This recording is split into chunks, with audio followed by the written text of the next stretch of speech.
We have no Thursday game to recap. If you were listening to this one, you do have the opener on Friday. We will preview the Giants series in general. We'll talk about the Jose Ramirez contract. We'll get into some other, interesting performances in the early going. All on today's episode of Locked On Guardians.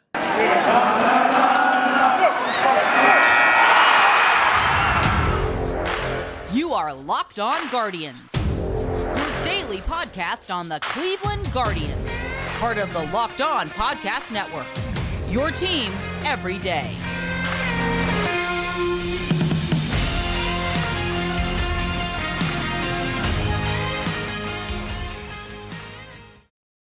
I want to thank you for making Locked On Guardians your first listen today and every day, wherever it is that you get podcasts. I also want to take a second to introduce myself. I am Jeff Ellis, the host of Locked On Guardians. Next week, we're going to hit 700 episodes of me as host of Locked On Guardians. Before I came to work at Locked On, I was the lead draft and prospect analyst at Scoutin' 24/7. And before that, I did a similar job over at Indians Baseball Insider, and even back in the day, an Indians Prospect Insider. Mostly due to my draft coverage, I've pretty much appeared on every single Cleveland sports blog that you have ever read or been referenced there in some way, shape, or form. Let's get into the Jose Ramirez contract, because that's kind of the breaking news that we have. That's what the interesting kind of bit of information. Originally we were told that, the contract was, I was thinking it was going to be over $150 million, but it's apparently not quite that case. When all the things came out today, it was originally, I don't know if I want to say announced, but I think for most of us, we assumed that they were keeping the money the way it was these next 2 years, and then it was changing. Turns out that's not the case at all. This year, instead of $12 million, Jose Ramirez is going to make $22 million. So it goes 22, and then next year it drops to 14, then 17, 19, 21, 23, and 25. I think that's interesting. I don't know. I mean, I get he probably wanted more money up front. That makes logical sense. But then to do a big drop and work his way back up, I don't know necessarily the logic in that. But it still comes out to being a little bit less than the 150 that most of us thought. It is one heck of a nice deal for the Guardians. Before we get into where the Guardians' payroll is after this deal, because again, I know there's a point in time where they had a payroll, I mean, I talked about on this very show, under $50 million. Jose Ramirez is now $22 million alone of that, so that's a pretty significant chunk. But at the same time, because Edwin, that means that this year he officially breaks the Edwin record. I don't know if there was additional value for that, because Edwin was $20 million a year over 3 years essentially. So he gets both records right there, signing the contract. I talked about on this very show, the one podcast I had that got a thumbs down, that got a negative review, was the Jose Ramirez extension. That's because somewhere there's an angry Mariners fan, there's an angry Blue Jays fan, there's an angry Padres fan. By the way, the team he was closest to going to was 100% the Padres, talking to people. And remember, you heard it here first on this show. When everyone was talking about, if he goes to the Blue Jays, what's the deal look like? Remember, I was the one stating about 2 weeks before anything was announced, the Padres make the most sense, and that's where he almost went. I don't really have the full details on what occurred there. I just know that deal was coming down the pipe, and that's part of what incentivized this contract extension. Because, listen, I had my best teaching job ever back in Ohio. I've talked about teaching at Rittman a long time on here. I know most people, it doesn't always have the best reputation, but I really enjoyed my time there. The people were fantastic. The staff was fantastic. But I made significantly less. It is not a high-paying district, and I moved to where I am now, and I've taught at some frou-frou districts in Wisconsin, and a pretty significant jump. A higher percentage change than what Jose Ramirez likely gave up in his $1 million contracts. Even a bigger impact probably on my daily life than Jose Ramirez taking millions less. But I would in a heartbeat take the less money and go back to the job where I felt comfortable. I felt a part of something, and I was proud of what I was doing. I enjoyed my community, and I enjoyed where I was. Not to say that anything against where I am now, but it was just a truly special place, and I felt that, and I really It's that place where you find the job you never want to leave because everything uh, is perfect and your stress level is low because you feel appreciated and you're working as a team and there's never any dread about showing up and all that fun stuff. Like when you have a good job, we've all been there. We've all had the good ones. We've all had the bad ones where you feel like your soul is getting sucked out of you. Why am I doing this? Because I mean, it's clearly this is what it was for Jose. Being in Cleveland, and this is why he should be the face of Cleveland sports.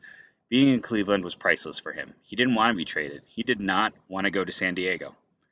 And as it became clearer and clearer that he was probably going to get traded there, he was like, I don't need he bet on himself to a degree. He also, I think, thinks, he'll get his money in 2029 anyways because he's still going to be performing because he puts in the work.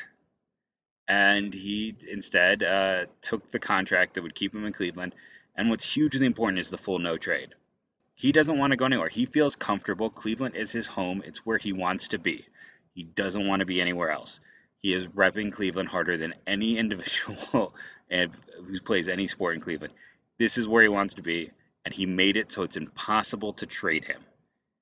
He can't be traded. He gets to stay where he wants to be. He loves Cleveland, and that is why I went out, make that comparison. That's what you have to understand. He is getting a lot less than he would have gotten on the open market. Yes, he got a nice increase these next 2 years. This is still a sweetheart deal overall for the Guardians, and that's what it comes down to.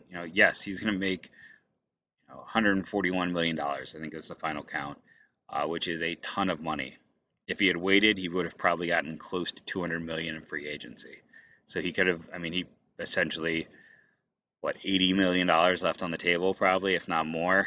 And why would he do that? It's because he loves it, and B, it's where he's comfortable.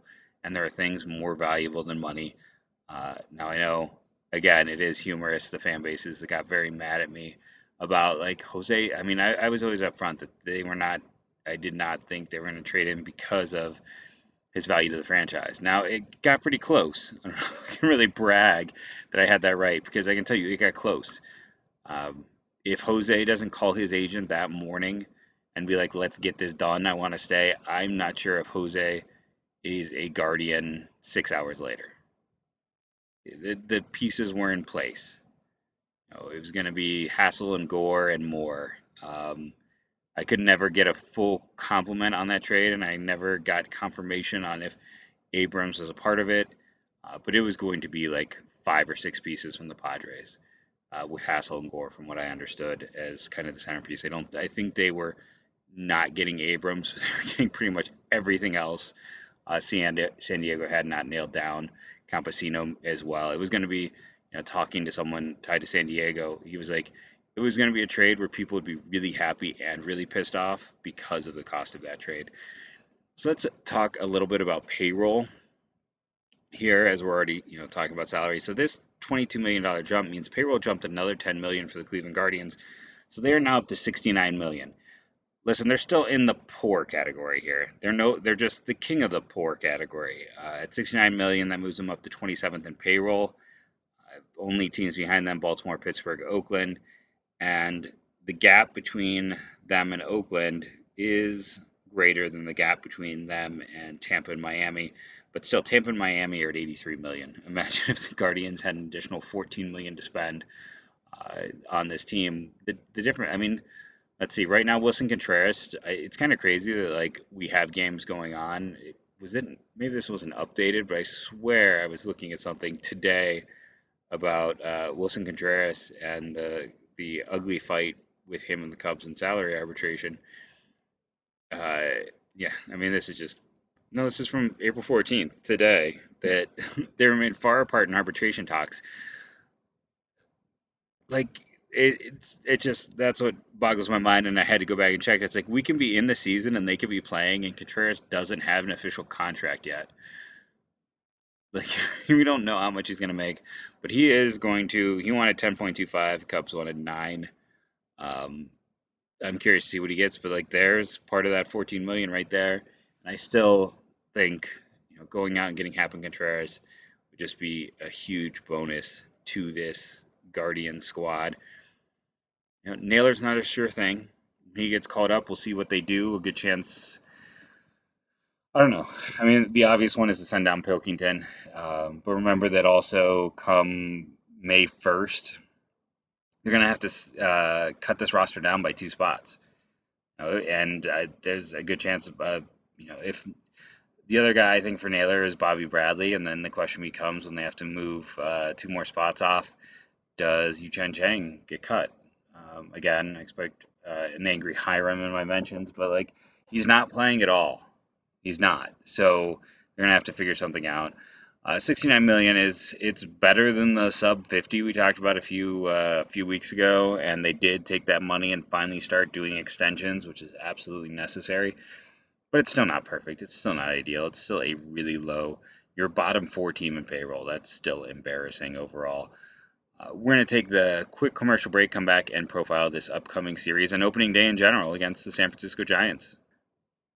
Peanut butter is back. I've liked the peanut butter when they have it at BuiltBar.com. They currently have this, and this one typically goes very quickly. It's actually one of the highest protein they have, like 19 grams in that one bar and only 5 sugars. It's higher in protein and lower than sugars than a typical bar. And again, their typical bar, something like their Peep as a bar, like it tastes like a Peep, but it's a health food bar, still gets an A in my health food app. You're getting so much protein and the sugars are low. Go to Built Bar yourself today. Again, right now, peanut butter is returning. That's a great one. I highly recommend the Yellow Chirps. Churro was from my recent purchase as well. I'm enjoying that. I like the puff. I've always said that. I like the puff flavors. But peanut butter is tempting. If I hadn't literally put it in order in the last month, I'd be ordering some peanut butter right now from BuiltBar.com. Remember, when you go to BuiltBar.com, use the promo code LOCK15, and that will save you 15% on your order.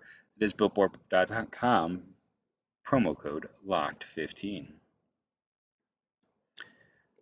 And let's do my traditional breakdown, which is let's go position by position and say which team's better. We start at catcher, and then we can just kind of skip that because we always know it's going to be the opposing team. Giants get the advantage there. Jay Bartz is a bit of a disappointment for being as high of a pick as he's been, but he is still a massive upgrade over what the Guardians have. First base, Owen Miller versus Brandon Belt. I know Owen Miller. I mean, it is kind of funny to look at roster resources right now. Their power rankings for players is always a little weird to me. It doesn't quite reflect, but you got Jose Ramirez at 1, Owen Miller 2, and Stephen Kwan is 5th overall. And Mercado, by the way, is sitting there 15th with Miles Straw 23. So it's just that's where they've been. That being said, Brandon Belt versus Owen Miller. I mean, Belt's also having a fantastic year to start. He's 31st in their system. I'm gonna lean Belt over Owen Miller. I know Miller has been hot of late, and people out there be like, but I'm talking overall. Like, who do I think is the better player? Like, I think Belt is better than Miller. We move to the second base position. You have Andres Jimenez versus Ferriero, Ferriero Estrada. I think Jimenez is a better player. I think Estrada has played better in the early going, but I would give the advantage to the Guardians. Shortstop, Brandon Crawford and Ahmed Rosario. That's to the Giants. Crawford is a very strong defender who was really fantastic a year ago. Uh, Maybe he's gonna come back to earth, but I still think that is advantage Giants. Third base, advantage Guardians. They're on Wilmer Flores, a backup. Guardians have the best third baseman in baseball. So we can move through that. So we had 2 for the Guardians on the infield and 2 for the Giants on the infield. So still a 1 point advantage as we move to talk about starters in the outfield. Right? Did I get that? I'm just having like a bit of a no, because so let's start in left field. You have Jock Peterson for the Giants, and you have Stephen Kwan for the Guardians. I'm going to go advantage Guardians. Uh, just based on what we've seen with Kwan. Again, small sample size, but Peterson has been inconsistent for his career. Kwan has shown just some elite traits, so that gives us a net 0. Center field, Miles Straw versus Stephen Dugar has started most of their games in center. They've also had a few, get passed around, like Maurice Dubon had one, and I'm trying to see who was the other person who had a start in center. But they've had a few players. Austin Slater was the guy. They've had a few guys kind of pop in and out. advantage Guardians in this case. Straw is playing very well, and he's a top shelf defender. Right field, Mike Yastrzemski versus Oscar Mercado. Yes, Mercado has done well to start the year, but I'm gonna lead towards Yaz, just the body of work for him at that position. So you move through those. How's that even possible? We go through 9 spots. Uh, no, so it's I feel like I must be messing up, right? Because uh, when you're going through, so catcher Giants, first base Giants, second base Guardians, shortstop Giants, third base Guardians, uh, Guardians in left, Guardians in right. Sorry, Guardians in left, Guardians in right, or in center, I should say. Right evens it out, going through the infield and outfield positions. Designated hitter, that's what I was blanking on. For the Guardians, it's Franmil Reyes, who's struggled a bit. On the other side of things, Darren Ruff, uh, who is an older player, has also got some time at first and in the outfield. Been mostly a part-time guy for his career. Spotted a negative WAR this year. Or, I'm sorry, that's well in the past. That's when he was with Philly. Uh, Darren Ruff, since he's come back from Japan, it's very limited action, but he's been productive in that limited action. But I still think you give advantage to Franmil. That puts the Guardians up heading into the rotationary spots. Just a comparison of, Bieber obviously gives the ace advantage, but Logan Webb, Carlos Rondon, Anthony Del Scafini, Alex Wood, Alex Cobb, I think that is advantage to the San Francisco Giants in terms of starting pitching. Bullpen, though, I think you lean towards the Guardians just because it is a weird pen of has-beens, never wases, and scrap heap saviors. So the Guardians, by my, just kind of lazy matchup type of stuff, are the better team slightly. They can go either way. Just looking at the pitching matchups, Rondon versus Plesac on opening day, I would lean towards the Giants. Scalfini versus Quantrill, I lean towards the Guardians. Wood versus Savale, kind of a toss-up. I would probably lean towards Savale in that one. So that's your preview for the Cleveland Guardians for opening day. We will come back and talk more Guardians baseball in a bit. Are you kicking yourself like I am right now? How many times did I tell you, go put $5-10 over on Stephen Kwan for Rookie of the Year? If he keeps doing what he's doing, he's gonna win it in a walk at plus 5,000 odds. Now I could be wrong, but doesn't that mean that you know, if I'd put $10, I could be looking at if I'd put $100, I could be looking at life altering money. Oh, we had all the information at our hands and we were foolish. Uh, we could have all made some money here. Go over to betonline.net, your number one source for all of your betting and stats and sports info needs. Find all of your latest sports developments, league reviews, and news, including this year's basketball playoffs and the start of the Major League Baseball season. BetOnline is your continued source for all sports wagering information from live betting to playoff, esports, and more. Head to the website today or use your mobile device to learn more about the trends in action. BetOnline, where the game starts. So just in terms of things we talked about kind of recently on the show, everyone else see the hashtag that is going all over social media about sell the team, Bob? I that the Reds ownership just looks really bad right now.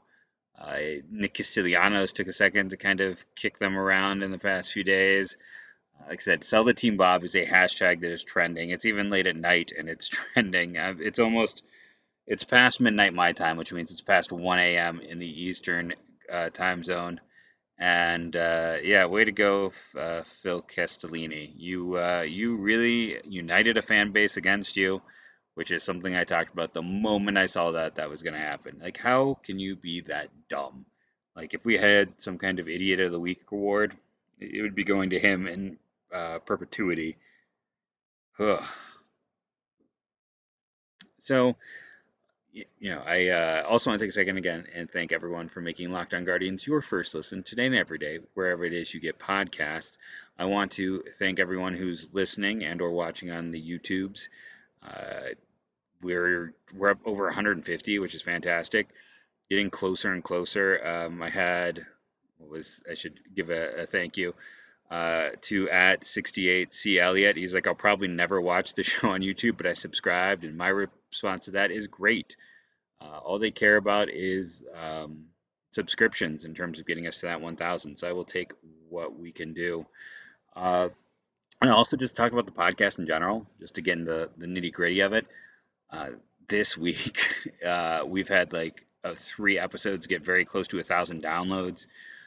My Stephen Kwan episode hit over 600 video. Like if you combine the video plus the downloads, like the Quantum Leap episode was nearly 2K total listens, and I mean that's a huge jump.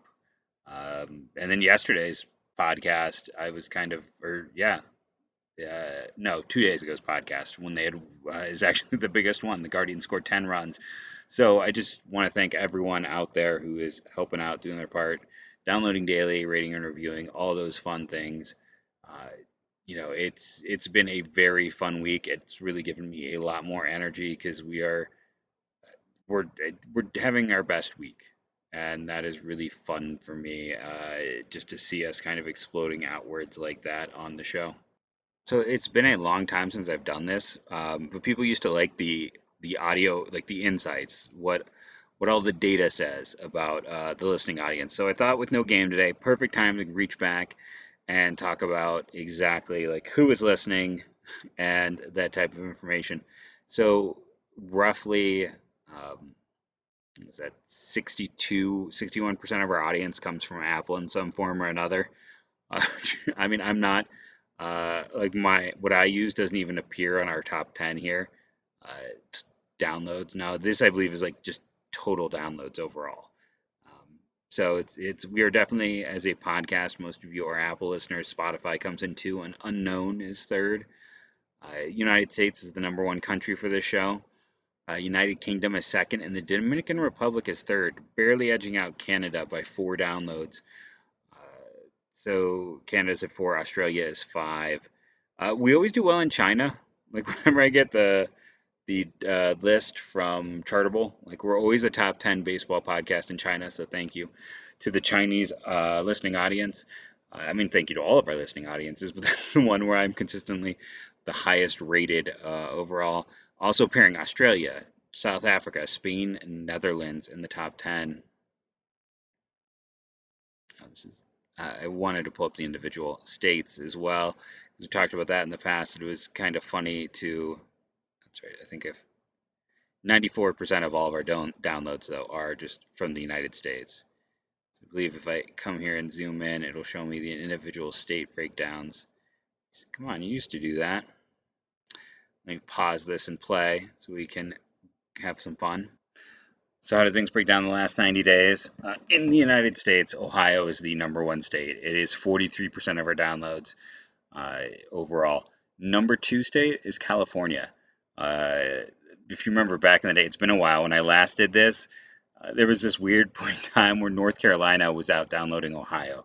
So this is just in the last 90 days. We have one is Ohio by 43%, 6% to California, 5% to Florida, 4% to Pennsylvania and North Carolina, uh, Michigan, Texas, Illinois, Utah, Virginia, Georgia, Wisconsin, New York, Washington. Going all the way down, Rhode Island has had 3 downloads. That is our worst state. North Dakota, New Hampshire, also not very high. Oklahoma, South Dakota, Delaware, and Vermont. Those are all under 10 total downloads in the last 3 months. So at least I know areas to expand into. Overall, those are not our strongest ones. Let's see how much it can. I don't think it'll tell me Oh, I can click on Ohio and see. Cleveland is 12% of Ohio's download. Columbus, Ohio, 6%. Delaware, Ohio is our third most listened spot in Ohio at 5%. I worked in Delaware County at the juvenile court for about a year. Ashland, Ohio, is fourth, and it's just interesting because they had one day where they had 140 downloads. It's like I don't know what happened in Ashland, but they had 2 days where they had just a ton of downloads. Someone was apparently doing me a favor. There's 142 downloads on the 16th and 142 downloads on the 17th. My hometown of Akron comes in fifth. And then you can keep going down. Not a lot of the Cleveland suburbs. Maybe that's a bit of a surprise. I can't say one way or another. It is interesting though that like 2 and 3 are Central Ohio areas that are kind of a battleground. I do see Wadsworth in there, another place I used to live in, and Cincinnati is actually in the top 10, as is Dayton. So we're doing pretty well overall in Ohio. Let's see if we go to the last page. What is our lowest listenership in Ohio? We got a lot of ones. So Alliance downloaded one, Amelia, Amherst, Baltic. There's too many. Garfield Heights. Man, that was a Quiz Bowl rivalry back in the day when I went to school. That was one of my activities was Quiz Bowl, and we won a few state championships. And Garfield Heights was the big rival. Niles, where my grandmother's from, has one download, tying at the bottom of the list. It is what it is. We're always looking to grow, but at the end of the day, if I go, it is kind of fun to just see the charts because they do like bigger, darker circles. So you see that we do listenership, as one would expect, is around big cities.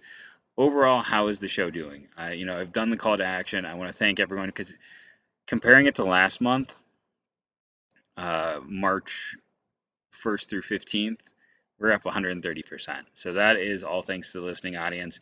And like I said, honestly, our biggest episodes have been in the last few weeks. I know it's because the Guardians are doing well. I hope it's because people are also enjoying the content.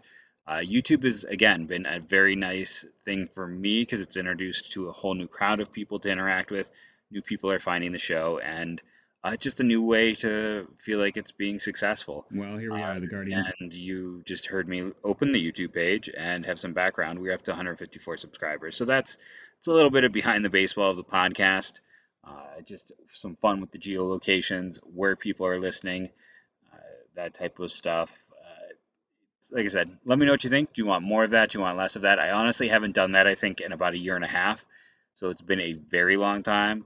Uh, the Astros guys love to tweet that stuff out. And I was like, oh, I should do that. It's been a while. And I remember last time I did it, it generated a ton of talk. There was someone like, hey, I'm the Seattle guy. Hey, I'm the Carolina guy.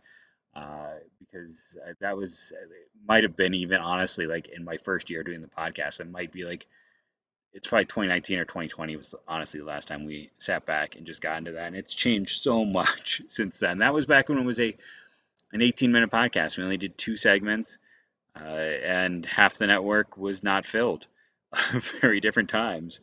Again, I want to thank everyone who's rating and reviewing. That really helps the show grow. The subscribe on YouTube is the simplest thing you can do to really help as well. And I do want to, before we end this week's show, I want to sit back and thank the newest subscribers to the show, or not new subscribers, the newest people sorry, to leave reviews. Because I don't want to go a whole week and not thank people who left reviews recently. Uh, Medina Tony, I think you keep leaving me new ones. So, because I swear I've talked about you before, but you're there again, and congratulating me on the 700th episode. Thank you, Crombier. Uh, thank you. A new listener. It sounded like from this. Uh, Very kind words. And then Guardians fan, who's the one who talked about player pronunciation. I'll take a 4-star review, and I understand it is interesting. I must. The 1 stars are also jumping. I've noticed those are.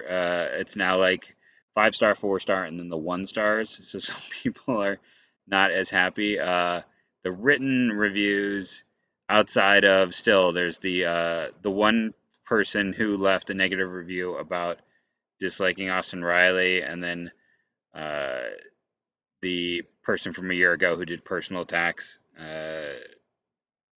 And there's like I said, there are a few people on here, but for the most part, it's kind stuff. So I appreciate everyone who does it. It helps the show, and that's really because we don't know how the algorithms quite work, but it's like the more reviews, the more likely you are to get recommended. The more likely you are to get recommended, the more likely someone is to find the show. And as much as you're like, well, wouldn't everyone have found the show by now? No, I'm I'm having new people every week tell me they're listening, and that is fantastic. I have been Jeff Ellis. This is the Lockdown Guardians podcast for this week. I already did kind of all of the stuff about rating and reviewing. Uh, just more than anything else, like this week has been a lot of fun. It's been a lot of fun over the last 10 days with the extension, with the way some of the players are going, with just the momentum that we are building up as a fan base and as a team. And again, I just want to thank all the listeners out there because you are a kind, understanding group, and I appreciate all of you. Thank you for listening. I'm Jeff Ellis. We're at, let's see, this will be episode 691. So we are in this kind of, 10 out. This is 10, 9, all the way down the line. Wait, but this hasn't updated for some reason. So now I got to go check that. So this will actually be episode 692, and I got to figure out why the episode did not go from yesterday.